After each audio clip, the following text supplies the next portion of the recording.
Welcome to Clock It, where your opinion is what wins you the game. Today we are joined by our incredible contestants. You know him from iHeartRadio. Help me welcome Kelly. We back, baby. What up, y'all? How you feeling, Kelly? I'm feeling exuberant today. Okay, I love that. Right. Vocabulary works on deck. Yeah. Love to see it. He is our favorite on-court host and radio personality. Give it up for D Strong.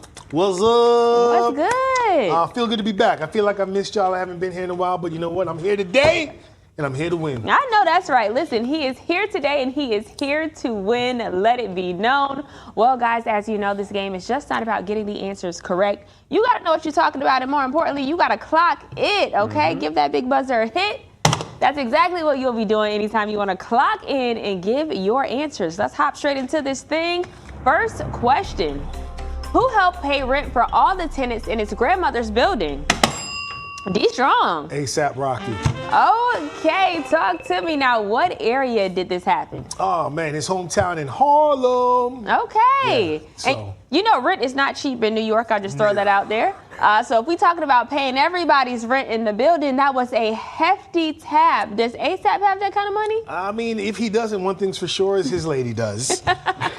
So, you know, the bank accounts might be shared, and hey, money's money when you're making it like that, but that had to be a hefty tab. That had to be a really big tab. Kelly, what motivated ASAP to do something like this? Well, it's one of those things, you know, growing up when in his time, he was part of a group home and stuff like that. So his family didn't have too much. And back in the day, someone came through and gave him some tickets to go see Harry Potter. He was a big Harry Potter fan. He's like, yo, thank you. I appreciate it. He's thinking this person has all this money in the world. And she's like, listen, man, I'm just a substitute teacher, but you have to do good to people sometimes. And that's the motivation that went into him being able to do this. So. Yeah, and I'm sure some of that motivation, D Strong, was him like living and growing up in shelters too. Yeah, as well. I mean, he talks about being homeless when he was younger, and you know, it's just kind of like, I think his way of paying it forward. Sometimes you just got to pay it forward in life. You know, ASAP, if you want to pay my mortgage next month, Hello. I'll gladly accept. Hello. That is a fact. If you want to pay them student loans, the mortgage, all of the above, let me tell you. All right, here's a video of ASAP talking on Jimmy Fallon's show about what he did. Yeah, I love this dude, man, but this is good. You're giving back. Well, some people might not know much about like my early days, my past and my background. So I grew up in, you know, the homeless shelter system, right? Me and my family. And so I wanted to do something that felt like, you know, giving back. Yeah, so we paid the rent for everybody, all the tenants in my grandmother's building that I grew up with in Harlem on the 140th and Limits. Yeah. That's gotta feel great. Yeah, it feels amazing. Right. Yeah. A lot of money being passed out right there. Why didn't we see any of this footage online, Kelly, of him doing this kind of stuff? Because he feels the way that I feel, that a lot of people feel, that when you do that and you give and you have a camera behind you, like, are you doing this for the right purposes? Yeah. And he understands that, so he chose not to do it on camera. Even though he's talking about it on camera, does that count? Well, he was asked about it in his defense. Yeah. Jimmy asked him. It wasn't like he was like, hey, look, this is what I did. Like, Jimmy asked him about it, and then, you know, that's a different story, so I'll give him a pass in that regard. All right, D Strong, 100 points you have on the board. Kelly, you are at 0, but we have more opportunities for you to win some points. Here's our next question. Who asked OpenAI to stop producing images of her father? Kelly. Bernice King.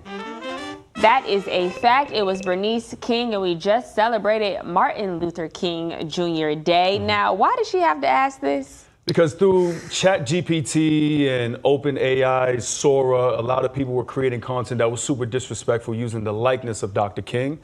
And through her connection, she actually was like, hey, man, let's talk to Sam Altman, who's the actual CEO of OpenAI, to get all this scrubbed from the net. And they came to an agreement. You know, it is unfortunate. I love us as Black people, but when I saw people twerking on Dr. Martin Luther King and some of these videos, Strong, was it not hard to watch? Highly disrespectful. Man. Like, I mean, you know, you're just going overboard. You're doing too much. That's that man's legacy. I think people watching him and seeing him and remembering him for so many positive things. Next thing you know, you're seeing images of him twerking on cars and like it's just disrespectful, honestly. There's no room for that. And it's like a legend, like Dr. Martin Luther King. Like, do that with all the other people, the celebrities, but there's like some people that should be untouchable, and that goes without saying. The fact that she had to go and make open AI create boundaries for certain people and make them think differently about all of this was a little wild in my opinion, because those parameters should have been in place already. Kelly, how did OpenAI respond to this? They were with it. They understood, and Bernice King said it perfectly. They just needed some guardrails. Yeah. It's like, I don't want to take the whole app down, but I just want y'all to do better at protecting likenesses like this. Man, she better than me. I would have told them, take the whole app down till you get this right. You've been suing, huh? What? Yes. You do that, they're going to make the whole app just straight Martin Luther King joints. Like, oh, you want to take us down? We own it. Period. All right, Kelly, 100 points you have on the board. D Strong, you have 100 as well, making it a tie between the both of you. Let's advance on to our next question. Which rapper is questioning if J. Cole is in the big three? D Strong. Fat Joe. What is Fat Joe's issue with Cole? You know, Fat Joe these days, I feel like, is making his opinions very loud. However, I don't think he's. I can see where he's coming from. Okay. You know, J. Cole had the beef with Kendrick, and you know, Kendrick didn't want that smoke, and he kind of backed down. He waved the white flag. Yeah. And I think doing that, he lost, I think, honestly, a lot of respect in the rap game. He definitely was one of the greatest, still is. But, you know, when you say the big three now, it's like, is he deserving of that name after he raised that white flag and backed down? I don't know. Very good point. Now, I would have to hit back a little bit, Kelly, and say, why is J. Cole's entire body of work being minimized to this one moment with Kendrick? My whole thing is Fat Joe's talking about it from like the hip hop perspective, right? Okay. So yeah, you look at the totality of J. Cole's work and what he's done for the community and for the hip hop world, yeah, it's great. But if you want to talk about being known as one of the greats, being a part of hip hop is battling. So for him to take that 7-minute drill song off his project and apologize to Kendrick, you know, right after he dropped like that, it's just like, is that really what we're doing here? But to be fair, I understand what he's saying, Fat Joe, but for me, it's a different era, J. Cole. It wasn't in your spirit. You did respond. You took it away. It is what it is, but I ain't holding him up for it. Strong, now, is Fat Joe the person to be giving us a critique on anybody? I think he has the right to. I think Fat Joe's been in the rap game, in the music game for a long time, and he's had his own battles. He used to go head-to-head with 50, and I think, you know, at some point, you know, he's earned his stripes in this game to give his opinion, and I think his opinion is valid. Fat Joe ain't never backed down from any rapper, and, you know, 50 was talking about robbing him and sticking him up and doing all kinds of things, and he never backed down. So. I feel like a lot of people get Joe misconstrued because of his online persona and the different things that he said. People forget that he's been in hip-hop since the early 90s. Yes. You feel me? Like Fat Joe when he was Fat Joe. Yeah. Completely different time and era. All right, well, let's take a listen to some of those strong opinions that Fat Joe has. I'm a J. Cole fan. I'm just telling you, they don't hit me as tough. You know what I'm saying? If Fat Joe talking all that Fat Joe the gangster, there's a video of me getting my face smacked off, you ain't gonna hear Flo Joe the same. You're gonna be like, man, and that was your face smacked off in public. Was like, yo, and he said, no, I rescind it. I'm coming back. No, I didn't mean it. You know when you riding bike and then you do the pedal backwards, the shit pedals backwards? Roll back. That's what he did. He rolled back. Fat Joe is just an interesting individual, let me tell you. But see, but even by that conversation, wouldn't you have to think the same of Drake? Because Drake went out here and he got absolutely clobbered, and he's saying all this gangster stuff on his records. He ain't living that life. Great point. But Drake ain't apologized. Drake ain't never backed out or backed down. He's a Drake guy. You see what I'm saying? That's fair, but he's talking about mob ties, though, and we know he ain't calling nobody for them, but we ain't holding him to that same standard. Very great point there, Kelly, but you are looking at one of Drake's biggest fans up here, so I don't know if you're going to get away with that. Omeo Slava. 100%. But that brings us to our very last question in round one. D Strong, 200 points you have on the board. Kelly, you're at 100. Last question in round one. Which couple recently went public that wasn't on anyone's 2026 bingo card? Kelly. I'll be sure and Lunel. It's wild. Now, is this a real couple? Listen, I was as surprised as everybody out there who saw the video, but I feel like I'm in the minority. I feel like this is genuine, man. When you look at the video, you see how he's looking at her, how he's speaking of her, and also he just speaks on specifically her being there for him during medical issues. He was in a coma. I feel like you wouldn't say that specifically if he was just trolling, so I'm rolling with it. Okay, now the viewers at home, you guys give me your honest opinion. Take a look at this. Not that we need to really clear anything up, but you know, that I think that people feel I'm unworthy of your love, darling, because they love you so much, honey. I'm unworthy. I'm gonna wipe this lipstick off. And put my tongue all on your face. No, listen, let me tell you something. I have such respect and admiration for this woman. If you only knew. D Strong, honest opinion, are they trolling us? Listen, I don't know if he's trying to get the income tax return. AARP? Yeah, I don't know if he's in the will. I'm not sure what's going on. I ain't here to judge, but it just doesn't make sense. It sounded like you're judging. Was this the couple you had on your 2026 bingo card? Absolutely not. Okay. No, I didn't see that coming at all. I don't think any of us saw this coming. There's No. even a part in this video where they kissed on the lips. Man. So I am. Are we sure it's not AI? It's not AI. Are you sure? This is legitimately them. I'll remind you that he dated Kim Porter. Yes, he dated that people. was real. Yeah. This, I'm not sure. So you think they're trolling us? Man, they doing something. Okay. Well, only time will tell. It is only a matter of give me some time sugar. Yeah. before we find out if this is a real couple or if they are trolling us. But I have to say, the amount of people who are rolling out in relationships in 2026, I mean, I didn't put any of these on my bingo card. Remember we was talking about like Chili and old boy from like Boy Meets World the other week, and now this, like, hey man, Roxy and Anthony Anderson. Yeah, I mean, there's a lot of people we wouldn't have necessarily put together, but yet and still 2026 is showing up and showing out with the couples. Man. Let me tell you. All right, guys, that is a wrap for round one.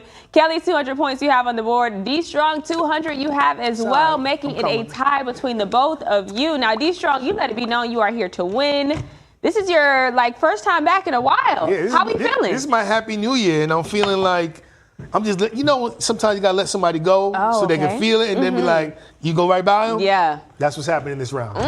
Okay. Now, Kelly, we know you be in it to win it. At one point, you were undefeated up here on this stage. How are you feeling about round one against D Strong? It's a great time, you know what I mean? Like we say, we haven't seen Strong in a little bit, 2026, so it's time to kind of just start his year off with an L. Ooh. This is great. I did not think that was where we were going with that, man. but let me tell you, I can feel the competitiveness up here on the stage.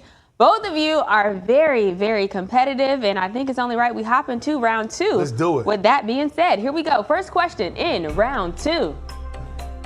Which streaming platform has announced live voting for select titles? D Strong. Netflix. Now, what is Netflix doing here? They have been on a roll, just rolling out all these new things. Listen, whatever Netflix is doing is winning. Oh, that's a fact. Because between the shows that I've been watching on Netflix and this is a pretty cool feature where you get to kind of like vote in real time and interact in real time.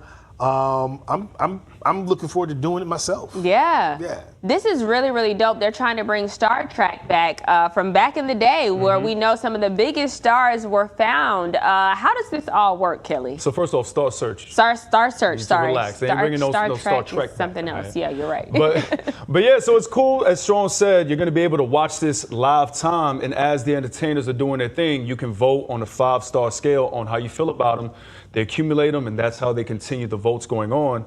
And very cool feature to make it more interactive. Because who hasn't watched these sort of shows and be like, oh, I like that, oh, I don't like that? You get to actually tell them in live time. And I'm one of those people, if you make me do something extra, like I got to dial a number, call in, text, I'm not doing all that. But if I have my remote already in my hand and I can just vote, I'm more inclined to do something like that versus texting or pulling out my computer and voting, you know? I ain't calling no 800 number.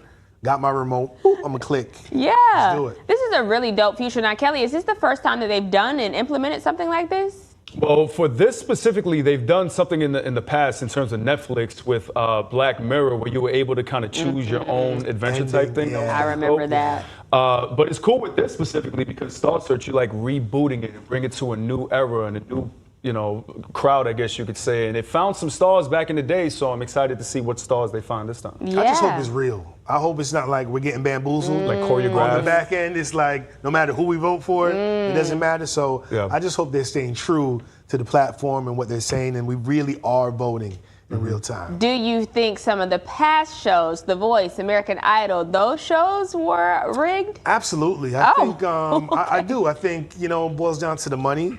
I think, when you look at them credits and you see who's the executive producer and this and that, they got more say, I think, than anybody. And I think if they're feeling somebody more than the other, whether it's an actor group, I think, they can move that needle more than we think they can. Who do you think can get us more ratings? Yeah, sell more albums, Or whatever their story is. Fantasia had quite the story, just to throw that out there. So those I get what you're saying. It makes a lot of sense. All right, Kelly, 200 points you have on the board. D Strong, you are at 300. You are in the lead right now. Let's advance on to our next question. What song did Mary J. Blige reveal she passed on? Kelly. Umbrella, Ella. Would Mary have done this song any justice? I think she would have done it justice. It just would have been Mary-fied, I feel like she would have done a little too much R&B on here. I think Riri was the perfect fit for this record, 100%. I 100% agree with you. Check out what Mary had to say and how it went down. Away from me. It's just that I know what's for me and what's not for me. And Dream and Tricky came to me with Umbrella. Oof. And all I heard was, and I was like, yo, my fans is going to bug out on me if they hear me talking about So I was like, I got a lot going on. I'm going to pass. And then when I heard Rihanna do it, I was like, see, it was for Rihanna. It was for Rihanna. It wasn't for me. So I'm not afraid to pass on something that's not for me. Strong, could you have heard Mary doing the A? Nah, I definitely couldn't hear her saying that. And I think, honestly, in Mary's career and her catalog, because Rihanna wasn't that established yet, and Mary already was. So where does that song even fit in Mary's catalog? I think she has so many better records that it wouldn't even really stuck out, where in Rihanna's career it's like she was fairly new, and it was just like, oh wow, it really popped. But I couldn't even see her and Jay in the video together. That is a fact. Speaking of, during the same interview, she said that she and Jay-Z had a song that never came out. Kelly, why didn't we get that song? We didn't get the song because it's one of those things, they're vibing, they feeling good in the studio, and someone leaked the record. This is obviously like back in the day where big no-no for obvious reasons, and Jay himself was turned off for the whole situation because apparently the leak occurred in one of Mary's sessions. So once that happened, they scrapped it. Yo, I hate when things like that happens because it's like, we never end up getting the song, even though it leaked, because it leaks and then they pull it down and then we never get it again. So if you didn't catch it and download it during the leak, you're missing out. That's it. Oh, so unfortunate for us all. All right, Kelly and D Strong both tied with 300 points on the board. We got to break this tie. So next question it is. Destiny's Child sent who flowers after his apology for snubbing them at a 2004 award show? D Strong. Method Man. It indeed was Method Man. Now, why did he snub them? I think he just wasn't really feeling them. Something with the awards, and I think he was like calling their name, and they didn't respond. So he was just like, yo, kind of out of spite and disrespect, and he just was like, that's it. I'm gonna snub him. Now, you've been to some of these award shows. You know it's loud. It's a lot going on. Is there a possibility they just did not hear him? I think 1,000% they didn't just hear him.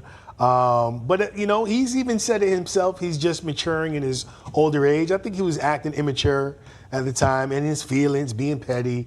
But I think in his heart he knows, like, maybe they really didn't hear me. Yeah. He even says that he was going through some things and battling some things eternally. He was on a podcast. Take a listen to what he had to say. Just to bring y'all up to speed, Meth was on the platform. And he talked about this incident where he ran into Destiny Child, and at the time he was, was going through his own things, and he kind of like lashed out. Yeah, I did. Yes, I did, and it was whack. It was a whack move and all that. And again, I was in a bad space at that time or whatever. And I guess that moment that we had on the show touched so many people. It got to Miss Tina Knowles' door. Yeah, I saw that. And she left a comment. I forgot what the comment was. I can't give it verbatim, but it's basically saying how it takes a real man to stand up and know, or to call himself out on their faults. You know what I mean? Basically that. And I'm not gonna lie, son. After that, about 2 weeks later, maybe a week later, I got flowers sent to my house. Now, why, Kelly, are we all of a sudden hearing about this again? Because as I mentioned, this happened in 2004. So how did this come back up again? So the issue happened in 2004. He initially spoke about it on the My Expert podcast right there, My Expert Opinion in 2002. He went back on recently because he's coming out with a new movie with Kelly Rowland called Relationship Goals, and he was there to promote it. Yeah. So I'm sure for the podcast host, it was like, hey, how is this happening? Because there was some beef here, but then you have to do a movie again. Was there tension? And so this is kind of how this whole thing got brought up again. But this is the first time that we're hearing that he got flowers from Destiny's Child. Right. That's a part that we knew nothing about. And that's the beautiful thing, too, because Miss Tina knows, like he mentioned that she commented, she actually reposted the full video, saying that in the comments, like, yo, it takes a real man to tell this story and apologize. So just the fact that he received the flowers, not only from Destiny's Child themselves, but also Miss Tina Knowles was in there as well. It's beautiful. And he even said, working with Kelly, she didn't even remember it. Yeah. She was like, I don't even know what you're talking about. So he made this whole big situation for no reason. I love that. Listen, Kelly is a beautiful human being, and I'm so happy they were able to squash this. Yes, you too, Kelly. 300 points. Kelly, you have on the board. D-Strong, you are at 400. Let's keep it rolling on to our next question. Who debuted their new song at the Louis Vuitton show? Kelly. Quavo and For Real. Are we feeling the new song? I'm rocking with it, man. Give it like a solid 3.5 out of 4. Like, it's the Pharrell production behind it, all boisterous, and then it's a lot of, I feel like it's a lot of Quavo ad-libs and stuff, but it's nice and smooth, man. It's cool. Okay, I see it. He literally built out a whole house for this show. Talk about a budget. They have a house that they built just for this Louis Vuitton show. Now, Kelly, give us the rundown about what some of this entailed. Yeah, so you see they even got shrubs. You got a lawn situation. Now, this is all for Louis Vuitton's 2026 fall/winter collection. Pharrell was in the building. There was a whole bunch of other celebrities. Quavo was there as well. And always a spectacle whenever Pharrell does one of his shows for Louis Vuitton. That is a fact. There was a star-studded people walking in the show, and then also as well in the audience as well. All right, guys, well, I'll have you know we are advancing on to our very last question, and you both are tied with 400 points on the board. So here we go. Very last question. Social media users have been taking a trip down memory lane from what year? D-Strong. 2016. 2016 it is. Have you been seeing this up and down your timeline? I have, and I'm not gonna lie. At first, I was like, what is going on? Yeah. I was kind of late to it, and then I seen like, everybody's posting these 2016 pictures, and some of them very interesting. Okay, very interesting ones that you have as well. Let's take a look at what 2016 looked like for you. Talk to us about what you were doing here and where were you? Young Abu Dhabi. So, yeah, you know, the wife and I, we do it. We try to do it big for our anniversary every year, and that year we went to Dubai. And that was us in the deserts, I guess acting a fool. I love to see it. We love to see Strong acting a fool. Like, Kelly, when I met you, you didn't have any hair. In 2016, this is what you looked like. You have a hairline and you have hair. Talk to me about this. Whoa. That's myself and my part right there, man. I miss my hair so much. Me with Plank from Ed and Eddie, if you know, you know. Man, at that time, I wasn't even in the radio industry or media industry. I was working 3 jobs. I was working Starbucks in the morning, a frozen yogurt spot at night, and I was freelance writing for music. So love to see it. He has hair in that photo. Wow, to me. 2016, I was definitely 2 years into my radio career. I got to do some big things. I got to interview people like Cardi. That was like one of the first times that we met, and so it was a great year. 2016 was a great year for me. Well, guys, that brings us to the end of today's episode of Clock It, and I have you know D-Strong is today's winner. He is the one leaving here today with our Clock It chain, doing his thing. 500 points he won. Kelly is at 400. Wow. Okay, I see you. Let's take a walk on over here. Let's show the people. I don't like it, looking good. As always, Kelly, thank you for joining us. D-Strong, thank you for being here. Another episode of Clock It. He is our winner, and to our viewers at home, we'll see you tomorrow. Same time, same place. Another episode of Clock It.